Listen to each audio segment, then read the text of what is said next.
नमस्कार साथियों, स्वागत है आपका आपके अपने YouTube चैनल समर्पण एजुकेशन पर। दोस्तों आगे बढ़ते हैं। एचसेट के लिए जो हमने मुहिम छेड़ी थी उसको आगे बढ़ाते हैं और आगे आज एक नया टेस्ट लेकर आए हैं। दोस्तों पूरा टेस्ट लगाना, इस टेस्ट में विभिन्न जो टॉपिक हैं उनसे रिलेटेड जो है काफी इंपॉर्टेंट जो पूर्व की परीक्षाओं में आए हुए हैं ऐसे प्रश्न जो हमने यहाँ पर इसमें शामिल करने का प्रयास किया है। तो उम्मीद करते हैं ये आप सबके लिए कारगर सिद्ध होंगे। और आपने चैनल सब्सक्राइब नहीं किया तो कर लीजिए और बेल आइकन भी दबा लीजिए ताकि आने वाले हर एक वीडियो की नोटिफिकेशन आपको मिलते रहे। देखिए पहला प्रश्न आपके स्क्रीन पर है, निम्नलिखित में से चलिए हाँ तो निम्नलिखित संरचनाओं में से शिक्षा का अधिकार अधिनियम 2009 यानी कि आप ये कह सकते हैं कि आरटीई 2009 जो है वो किसकी वकालत करता है? मुख्य धारा शिक्षा की, एकीकृत शिक्षा की, समावेशी शिक्षण की या पृथक्करण की। तो देखिए जो मुख्य रूप से अगर बात करें आरटी 2009 है, इनमें से जो है वो समावेशी शिक्षा, जिसमें सभी प्रकार के बालक, विशेष आवश्यकता वाले बालक भी, विशेष उपलब्धियों वाले बालक भी और सामान्य बालक भी, सभी प्रकार के बालक एक ही जगह एक ही कक्षा में समान रूप से शिक्षा ग्रहण करें, वो होती है समावेशी शिक्षा। तो वो वकालत करता है आरटी 2009। अगला प्रश्न है, शिक्षा के अधिकार अधिनियम के अंतर्गत निम्न में से क्या शिक्षक के कार्य नहीं माने गए हैं? यानी कि यहां पर 4 कार्य ऐसे दिए गए हैं जो शिक्षक के हैं, निम्न में से ऐसा कौन सा जो नहीं है शिक्षक का कार्य? एक निश्चित समय में पाठ्यक्रम को पूरा करवाना, तो बिल्कुल एक निश्चित समय में पाठ्यक्रम करवाना होता है आरटी 2009 के अनुसार। शिक्षक को खुद को व्यक्तिगत ट्यूशन में व्यस्त रखना चाहिए, विद्यालय की नियमितता बनाए रखना चाहिए तथा समय पर पाबंद होना चाहिए और हर बालक के अधिगम क्षमता को समझकर उसकी जरूरत के अनुसार उन्हें अतिरिक्त अनुबोध प्रदान करना चाहिए। तो इनमें से क्या है? ट्यूशन वाला जो है इसमें बिल्कुल रूप से पूर्ण रूप से जो है एक गवर्नमेंट शिक्षक के लिए ट्यूशन जो है उसको पूर्ण रूप से प्रतिबंधित किया गया है, यानी कि ये अध्यापक के कर्तव्य को नहीं माना गया है। अगला प्रश्न है, निःशुल्क एवं अनिवार्य बाल शिक्षा अधिकार अधिनियम 2009 दिव्यांग बच्चों के निःशुल्क शिक्षा के अधिकारों को सुनिश्चित कैसे करता है? यानी कि दिव्यांग बच्चों के बारे में निम्न में से कौन सा है जो आरटी 2009 में राइट है? 3 से 18 वर्ष आयु तक के लिए, 6 से 14 वर्ष के लिए, 6 से 22 वर्ष और 6 से 18। आप सब लोग जानते हैं ये 6 से 14 वर्ष तक के आयु के लिए जो है ये आरटीई लागू होता है। अगला प्रश्न है, भारतीय संविधान के किस अनुच्छेद में 6 से 14 आयु वर्ग के बच्चों के लिए निःशुल्क एवं अनिवार्य शिक्षा का अधिकार शामिल किया गया? तो ये बहुत बार प्रश्न रिपीट हो चुका है। अनुच्छेद 26, अनुच्छेद 15, 45 और 21 है। तो ये राइट आंसर होगा अनुच्छेद 21A। और ये किस अधिकार के अंतर्गत आता है? तो ये स्वतंत्रता का अधिकार जो है स्वतंत्रता के अधिकार में आता है। यानी कि ये अगर डायरेक्ट ये पूछ ले कि किस अधिकार में आता है तो समानता स्वतंत्रता ऐसे, तो इसमें स्वतंत्रता के अधिकार में शामिल होता है। अगला प्रश्न, आरटीई एक्ट 2009 के अनुसार शिक्षक हेतु प्रति सप्ताह कार्य घंटे हैं। यानी आरटीई के अनुसार जो है प्रत्येक शिक्षक के लिए कितने घंटे जो कितने पीरियड जो है वो अनिवार्य है सप्ताह में। तो उसमें सप्ताह में जो है कम से कम जो है 45 घंटे जो है वो तैयारी के साथ, इसमें क्या है 45 घंटे तैयारी के घंटे भी साथ में, इसमें तैयारी के घंटों को मिला करके, तैयारी के घंटों के साथ जो है कुल 45 घंटे जो है वो होना चाहिए। अगला, हरमन रोशा का संबंध किस देश से है? तो हरमन रोशा किस देश से है? स्विट्जरलैंड, जर्मनी, यूएसए, रूस। तो ये कहां से है? तो ये स्विट्जरलैंड से है। अगला प्रश्न है, निम्नलिखित में से कौन सा एक व्यक्तित्व मापन का उद्देश्य नहीं कहा जा सकता? यानी कि व्यक्तित्व का अगर आपको किसी का मापन करना है तो निम्न में से क्या उद्देश्य हो सकते हैं? उनमें से कौन सा नहीं है? समायोजन में आने वाली व्यक्तिगत कठिनाइयों का पता लगाना, इसके लिए व्यक्तित्व मापन कर सकते हैं। समायोजन हेतु व्यक्तिगत कठिनाइयों को दूर करने में मदद प्राप्त करना, व्यक्तित्व मापन के द्वारा व्यक्ति के शील गुणों की शक्ति के बारे में पता लगाना और व्यक्तित्व मापन द्वारा शारीरिक अक्षमताओं अथवा दोषों को दूर करना। तो देखिए यहां पर ये पहली 3 बातें जो है वो सही है, लेकिन व्यक्तित्व मापन से हम किसी की शारीरिक अक्षमता जो है या शारीरिक दोष जो है उसको हम दूर नहीं कर सकते। इसलिए राइट आंसर हमारा ये हो जाएगा, क्योंकि हमने प्रश्न को समझना है कि व्यक्तित्व का मापन आप कर रहे हैं तो किस लिए कर सकते हैं? व्यक्तिगत उसकी कठिनाइयां जो है उनका पता लगाने के लिए कर सकते हैं। ठीक है, समायोजन हेतु व्यक्तित्व में जो आने वाली जो कठिनाइयां हैं, उनकी व्यक्तिगत कठिनाइयां, उनको जानने में आप उनका परीक्षण कर सकते हैं और उनके शील गुणों को जानने के लिए भी व्यक्तित्व परीक्षण कर सकते हैं। लेकिन उनकी शारीरिक क्षमताएं या शारीरिक दोष अगर हैं तो उनको दूर करने के लिए आप जो व्यक्तित्व मापन करने में कोई फायदा नहीं होता, क्योंकि इनसे कोई समाधान नहीं होने वाला। अगला है CAT का विस्तारित रूप क्या है? Central appreciation test, child actualization test और चिल्ड्रन एप्रिसिएशन टेस्ट या सेंट्रल एप्रिसिएशन। तो इसमें राइट आंसर क्या होगा? इसमें चिल्ड्रन एप्रिसिएशन टेस्ट, ठीक है। अगला प्रश्न, शब्द साहचर्य परीक्षण, एक बार फिर से देख लीजिए। इसका राइट आंसर जो ऑप्शन सी होगा। अगला शब्द साहचर्य परीक्षण को व्यक्तित्व मापन की किस विधि के अंतर्गत वर्गीकृत किया जाता है? यानी शब्द साहचर्य परीक्षण जो है, शब्द साहचर्य जो परीक्षण है उसको व्यक्तित्व मापन की किस विधि यानी किस प्रकार की कैटेगरी के अंदर आता है? ये प्रक्षेपी विधि में आता है, ये आत्मनिष्ठ विधि में आता है, वस्तुनिष्ठ विधि में आता है या मनोविश्लेषण विधि में आता है? तो जो शब्द साहचर्य है वो क्या है? एक प्रकार की प्रक्षेपी विधि है, प्रोजेक्टिव मेथड है, ठीक है, प्रोजेक्टिव मेथड है, ठीक है। अगला, अंतः दर्शन विधि, प्रश्नावली विधि, व्यक्ति इतिहास विधि एवं साक्षात्कार विधि व्यक्तित्व मापन की विधियां कही जाती है। किस प्रकार की हैं? प्रक्षेपी है, वस्तुनिष्ठ है, मनोविश्लेषणात्मक है या आत्मनिष्ठ विधियां? तो देखिए, अंतः दर्शन, किसका? अंतः, अपना आपका स्वयं का दर्शन करेंगे तो क्या होगी? ये आत्मनिष्ठ विधियां, ठीक है। प्रश्नावली है, व्यक्ति इतिहास है, ये किस प्रकार की विधि है? तो ये सारी की सारी व्यक्तित्व मापन की विधियां हैं और ये जो है आपकी आत्मनिष्ठ विधियां हैं। तथ्यों को पैमानों पर तोलना और परखना क्या कहलाता है? तथ्यों को पैमानों पर तोलना और परखना क्या कहलाता है? रचनात्मकता, मूल्यांकन, संश्लेषण या विश्लेषण? तो जो तथ्यों को जो पैमानों पर तोलना या परखना होता है उसको हम क्या कहते हैं? मूल्यांकन कहते हैं। शिक्षा का अधिकार अधिनियम 2009 के अनुसार विशेष आवश्यकता वाले बच्चों को पढ़ाना चाहिए। खास तौर पर देखिए क्या कि आरटीई 2009 जो है उसके अनुसार विशेष आवश्यकता वाले जो बच्चे हैं, दिव्यांग जो बालक हैं, उनको पढ़ाने के लिए हमें क्या करना चाहिए? खासतौर पर उन्हीं के लिए बनाए गए विद्यालयों का प्रयोग करना चाहिए। घर पर माता पिता और देखभाल करने वालों के साथ उन्हें आवश्यक सहायता उपलब्ध कराना चाहिए। समावेशी शिक्षा व्यवस्था में इसका प्रावधान के साथ कि उनकी व्यक्तिगत आवश्यकताओं की पूर्ति की जा सके, ऐसा शिक्षण करवाना चाहिए। या फिर व्यावसायिक प्रशिक्षण केंद्रों में जो उन्हें जीवन कौशलों के लिए तैयार करे, कौन सा करवाना चाहिए? तो इसमें क्या है, मेन जो आरटीई की अगर बात आ गई तो आरटी कहता है कि समावेशी शिक्षा होनी चाहिए।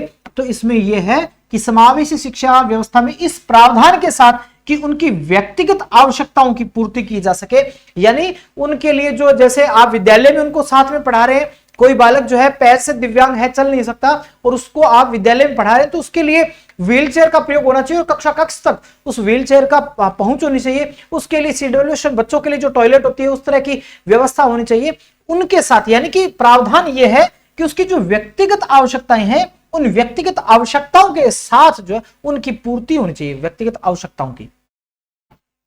अगला है, बालकों को मुफ्त एवं अनिवार्य शिक्षा का अधिकार, यानी कि आप ये कह सकते हैं राइट टू एजुकेशन, आरटीई 2009 देश में लागू कब हुआ था? 1 अप्रैल 2009 को, 1 अप्रैल 2010, 1 नवंबर 2009 या 1 नवंबर 2010? तो इसका राइट आंसर क्या होगा?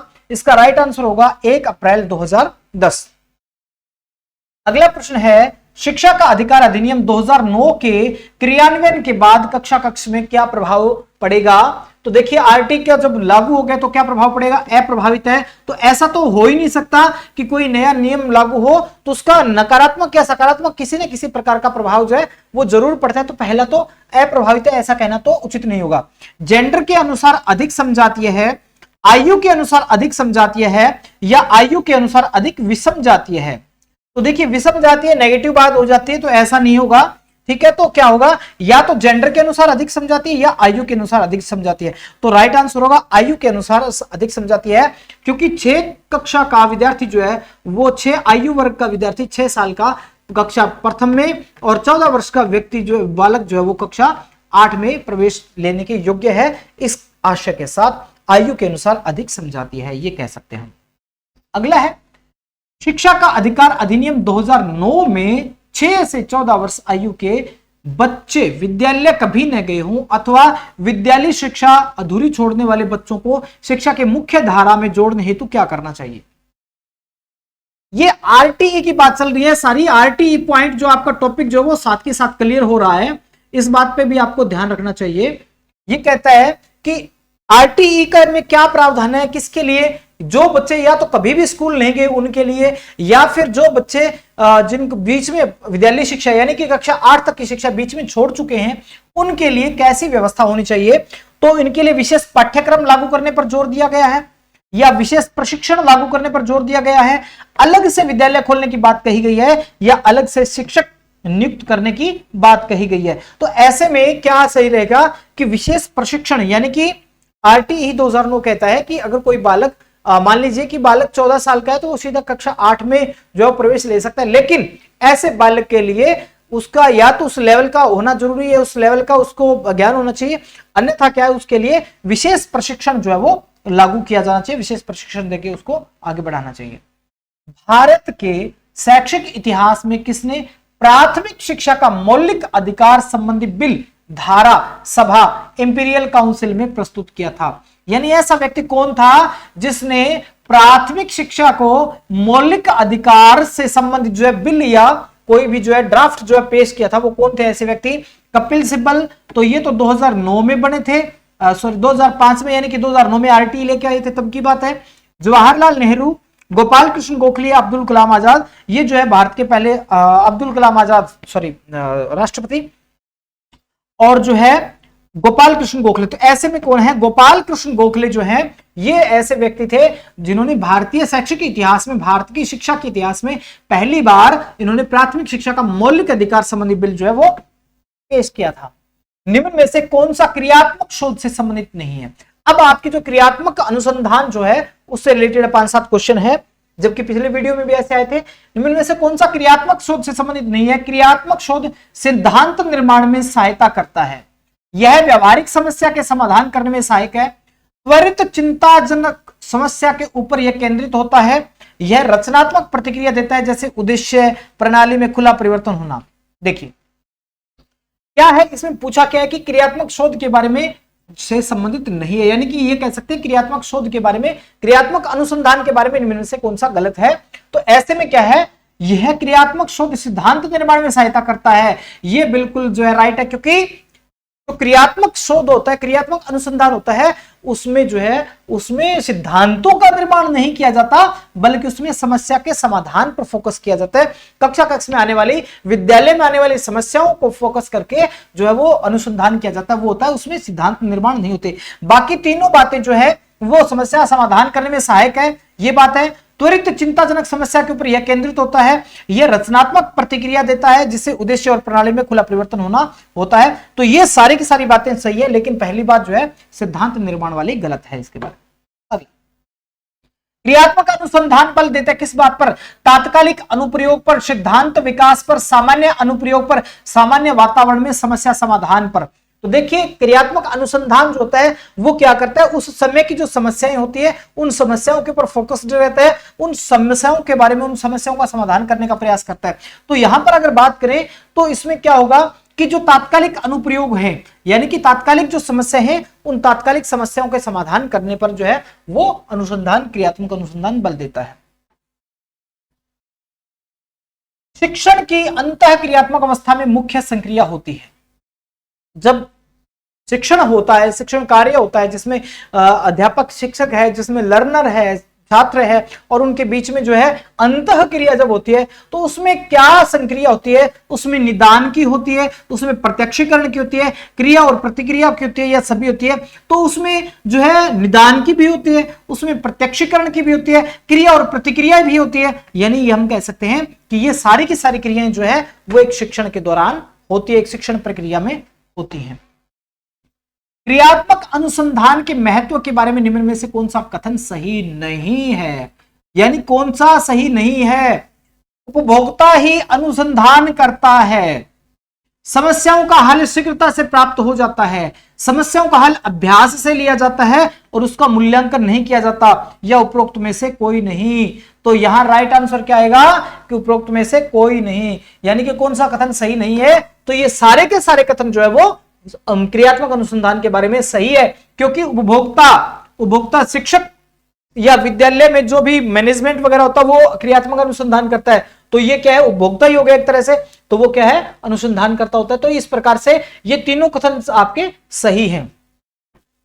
अगला है अनुसंधान जो सामाजिक समस्या से संबंधित होता है तथा विद्यालय की जनशक्ति के द्वारा विद्यालय में क्रियाकलापों के सुधार हेतु संचालित किया जाता है। देखिए वह अनुसंधान जो समझने आराम से सामाजिक समस्या से संबंधित होता है, विद्यालय की जनशक्ति मैनेजमेंट के द्वारा या विद्यालय के स्टाफ के द्वारा, विद्यालय के टीचर के द्वारा, विद्यालय प्रधानाचार्य के द्वारा, किसी के द्वारा, विद्यालय के किसी एक सदस्य के द्वारा विद्यालय में क्रियाकलापों के सुधार हेतु संचालित किया जाता है, तो वह कहलाता है, वह कौन सा कहलाता है, मौलिक अनुसंधान, क्रियात्मक अनुसंधान, सामाजिक अनुसंधान या उपरोक्त में से कोई नहीं। तो ऐसा जो अनुसंधान होता है वो क्या कहलाता है, क्रियात्मक अनुसंधान कहलाता है। अगला प्रश्न है सीबीएसई शिक्षार्थियों के लिए व्यक्तिगत गतिविधियों के स्थान पर सामूहिक गतिविधियों की संस्तुति करती है। सीबीएसई कहता है कि बालकों से व्यक्तिगत जो है वो एक्टिविटी ना करवा के उनसे सामूहिक गतिविधियां करवाई जाएं। ऐसा करने के पीछे क्या कारण हो सकता है, क्या विचार हो सकता है कि व्यक्तिगत प्रतिस्पर्धा के प्रति नकारात्मक संवेगात्मक प्रतिक्रियाओं से उबारना जो संपूर्ण अधिगम पर सामान्यकृत हो सकती है, प्रत्येक शिक्षार्थी के स्थान पर समूह में अवलोकन द्वारा शिक्षक के कार्य को सरल बनाना, विद्यालयों के पास उपलब्ध समय को प्रासंगिक बनाना जबकि उनमें से अधिकांश के पास व्यक्तिगत गतिविधियों के लिए पर्याप्त समय नहीं होता, या फिर गतिविधि की ढांचागत लागत को कम करना। तो ऐसे में जो सीबीएसई ने एक सामूहिक गतिविधियों का जो प्रोजेक्ट दिया है उसमें कि सामूहिक प्रोजेक्टिव गतिविधियां, ऐसा जो कॉन्सेप्ट दिया उसके पीछे कारण क्या है, उसके पीछे कारण यह है कि व्यक्तिगत प्रतिस्पर्धा के प्रति जो बालक की नकारात्मक संवेगात्मक क्रियाएं होती हैं उनसे उसको उबारना, जो कि अगर वो उनसे उबरेगा तो संपूर्ण अधिगम प्रक्रिया जो है वो सामान्य हो सकती है। तो हमारा राइट आंसर पहला हो जाएगा। मई 1998 में किसकी स्थापना की गई थी, मई 1998 में किसकी स्थापना की गई, देखिए जिला प्राथमिक शिक्षा कार्यक्रम डीपीईपी, ठीक है, ये थी 1994 में। 1994 में राष्ट्रीय अध्यापक परिषद एनसीटी, ये जो है इसकी स्थापना हुई थी 1995 में, ठीक है। राष्ट्रीय बाल भवन, इसकी स्थापना हुई थी 1956 में, किसने की थी, पंडित जवाहरलाल नेहरू ने। और राष्ट्रीय साक्षरता मिशन, तो इसकी जो स्थापना, राष्ट्रीय साक्षरता मिशन जो है इसकी स्थापना मई 1998 में की गई थी। अगला प्रश्न है, मान लीजिए आप विद्यालय शिक्षा बोर्ड के अध्यक्ष हैं, ये पिछले टेस्ट में भी आ चुका है एक टेस्ट में, और आप अपने अधिकार क्षेत्र के अंतर्गत आने वाले विद्यालयों की शिक्षा की संपूर्ण गुणवत्ता को सुधारने के लिए क्या योजना बनाएंगे। इस प्रकार का प्रश्न अगर पूछा जाता है, मान लीजिए कि बोर्ड के अध्यक्ष हैं आप और आपसे कोई पत्रकार ये प्रश्न पूछता है कि आप अपने अधिकार क्षेत्र के अंतर्गत आने वाले विद्यालयों की शिक्षा की संपूर्ण गुणवत्ता को सुधारने के लिए क्या योजना बनाएंगे, तो इस प्रकार का प्रश्न जो है किस प्रकार का है, तो ये निम्न स्तरीय अभिसारी चिंतन है, निम्न स्तरीय अपसारी चिंतन है, उच्च स्तरीय अभिसारी चिंतन है या उप स्तरीय अपसारी चिंतन है। राइट आंसर हो जाएगा उच्च स्तरीय अपसारी चिंतन है, क्योंकि अपसारी चिंतन कौन सा होता है, जो एक ही समस्या के भिन्न भिन्न हल खोजने के लिए अलग अलग दिशाओं में काम करे, अलग अलग तरीके अपनाए, वो होता है अपसारी चिंतन। और अभिसारी चिंतन होता है किसी एक चीज पर टारगेट करना, इसी एक चीज, एक पॉइंट तक पहुंचना, एक बिंदु तक पहुंचना, ठीक है। तो जो अपसारी चिंतन होता है इसका संबंध जो है, अपसारी का संबंध जो है किससे है, ये प्रश्न भी आता है। तो अपसारी का चिंतन, अपसारी का संबंध है सृजनात्मकता से, ठीक है, इसका संबंध जो है सृजनात्मकता से है, ठीक है। और अभिसारी जो है इसका चिंतन, इसका जो है अभिसारी चिंतन का संबंध जो किससे है, तो वो किससे है, वो है बुद्धि से, किससे है, बुद्धि से। अगला प्रश्न, सीबीएसई के द्वारा प्रस्तावित समूह परियोजना गतिविधि खालिस्तान का एक सशक्त साधन है, यानी कि समूह परियोजना गतिविधि जो है, समूह प्रोजेक्ट, जो ग्रुप प्रोजेक्ट एक्टिविटी जो है, इसको जो है ग्रुप प्रोजेक्ट एक्टिविटी जीपीए, जो कि सीबीएसई द्वारा लॉन्च किया गया है, इसमें जो है क्या, इसका क्या कारण है, किस लिए है, तो इसमें क्या होता है, रोजमर्रा शिक्षण से होने वाले तनाव को दूर करना, अनेकता में एकता की संकल्पना का प्रचार प्रसार करना, सामाजिक भागीदारी को सुगम बनाना और शिक्षकों के भार को हल्का करना। तो राइट आंसर क्या होगा इसमें है सामाजिक भागीदारी को सुगम बनाना, क्योंकि इसमें क्या है कि एक प्रोजेक्ट दिया जाता है बच्चों को, एक समस्या बच्चों को दी जाती है जिसके ऊपर बच्चे अपने अपने ज्ञान का प्रयोग करते हैं, जिससे ज्ञान बच्चों के आपसी ज्ञान का जो है वो संवर्धन होता है और उसमें बच्चे में क्रिएटिविटी की भावना भी आती है और एक दूसरे के सहयोग की भावना आती है। इसलिए जो है इसको सामाजिक गतिविधि, सामाजिक भागीदारिता को सुगम बनाने के लिए इस योजना को लागू किया जा रहा है। अगला है निशुल्क एवं अनिवार्य शिक्षा अधिकार 2009, यानी कि आप ये इसको कह सकते हैं RTE 2009 में अनिवार्य शब्द का अर्थ क्या है। यह प्रश्न पहले आ चुका है, रिपीट हुआ है। केंद्र सरकार दाखिली, उपस्थिति, प्रारंभिक स्थिति और पूर्णता को सुनिश्चित करेगी। उचित सरकारें दाखिले, उपस्थिति, प्रारंभिक शिक्षा को पूर्णता से सुगम करेंगे। तो राइट आंसर ये होगा, उचित सरकारों से संबंधित है कि जिस राज्य में है उस राज्य की राज्य सरकार, ठीक है। तो ये राज्य सरकारें जो है वो बालकों की उपस्थिति, प्रारंभिक शिक्षा आदि की पूर्णता सुनिश्चित करेंगी। अगला प्रश्न है शिक्षा का अधिकार अधिनियम 2009 RT 2009 के अनुसार क्रियान्वयन के बाद कक्षा कक्ष क्या हो जाएंगे, अप्रभावित होंगे। ये प्रश्न भी पहले आ चुका है कि इसमें क्या होगा, ये आयु के अनुसार अधिक समझाती है। एक क्वेश्चन आज वाले टेस्ट में रिपीट हुआ है। निशुल्क एवं अनिवार्य शिक्षा का अधिकार 2009 के अंतर्गत किसी भी अध्यापक को निम्न में से किस कार्य के लिए नहीं लगाया जा सकता। यानी RT 2009 कहता है कि निम्न में से कौन सा कार्य ऐसा है जिसमें किसी अध्यापक की ड्यूटी नहीं लग सकती। 10% होने वाली जनगणना में तो बिल्कुल लग सकती है, आपदा राहत कार्य में कोरोना में लगी थी बिल्कुल लग सकती है, चुनाव संबंधी कार्य में लगती है बिल्कुल है, लेकिन पल्स पोलियो कार्यक्रम जो है, पल्स पोलियो कार्यक्रम जो है टीकाकरण, पोलियो टीकाकरण कार्यक्रम, उसमें अध्यापक की ड्यूटी नहीं लग सकती। RT 2009 के अनुसार पहले लगती थी। इसके बाद है शिक्षा का अधिकार संविधान संशोधन के द्वारा किस वर्ष में समवर्ती सूची में डाल दिया गया। यानी कि अभी जो शिक्षा का अधिकार जो है शिक्षा का जो मुद्दा है, शिक्षा विषय जो है वो समवर्ती सूची का विषय है, लेकिन इससे पहले वो किस विषय में था और कब इसको समवर्ती में डाला गया, 1952, 1976, 86 और 92। तो 1976 के अंदर जो है वो शिक्षा को पहले जो शिक्षा किस में था, पहले था राज्य सूची में। किस में था, राज्य सूची में था। और केंद्र सरकार केवल क्या कर सकती थी, केवल जो है सलाहकार थी। और फिर जो है 1976 में इसको समवर्ती सूची में लगा दिया गया, समवर्ती सूची के अंदर जो है इसको फिट कर दिया गया समवर्ती सूची में, ठीक है। कब किया गया, तो 1976 में इसको किया गया था। अगला प्रश्न, नामांकन बढ़ाने, उनकी उपस्थिति को बनाए रखने और बच्चों का पोषण स्तर सुधारने हेतु प्राथमिक शिक्षा के लिए राष्ट्रीय पोषण सहयोग कार्यक्रम यानी कि MDM, मध्याह्न भोजन योजना, मिड डे मील योजना का क्रियान्वयन कब किया गया, कब शुरू किया गया, 4 जून 2005, 26 जनवरी 2008, 2 अक्टूबर 2005 और 15 अगस्त 1995। राइट आंसर होगा 15 अगस्त 1995। और अब इस योजना का नाम क्या है, यानी कि इस योजना का नाम जो है प्रधानमंत्री PM पोषण योजना। वर्तमान में इसका क्या है, PM पोषण योजना है, जो कि ये मिड डे मील MDM जो है उसका स्थान ले रही है। कब से, 2021 से लेकर 21-22 से लेकर के ये 2025-26 जो है उस सेशन तक जो है ये लेगी, ठीक है। ये जो स्थान लेगी किसका, ये MDM का स्थान ले रही है, वही योजना है, ठीक है। तो ये थे आज के 30 प्रश्न। और कैसे लगे, उम्मीद करते हैं आपको अच्छे लगे होंगे, परीक्षा में काम आने वाले हैं। तो इसलिए आप यहाँ तक अगर रहे हैं तो वीडियो को लाइक जरूर कीजिएगा और चैनल को सब्सक्राइब जरूर कर लें, ताकि आने वाले सभी टेस्ट जो अभी हम जो है वो जल्दी जल्दी जो है टेस्ट लगाने का काम कर रहे हैं, क्योंकि आज जो है तारीख हो गई और इसके बाद दिन कितने आपके 10, 12, 15 दिन जो बचे हैं। तो 10-12 दिन के अंदर जो हमने लगभग जो है कम से कम 15-20 टेस्ट और लगाने हैं। तो जुड़े रहिए समर्पण के साथ। धन्यवाद।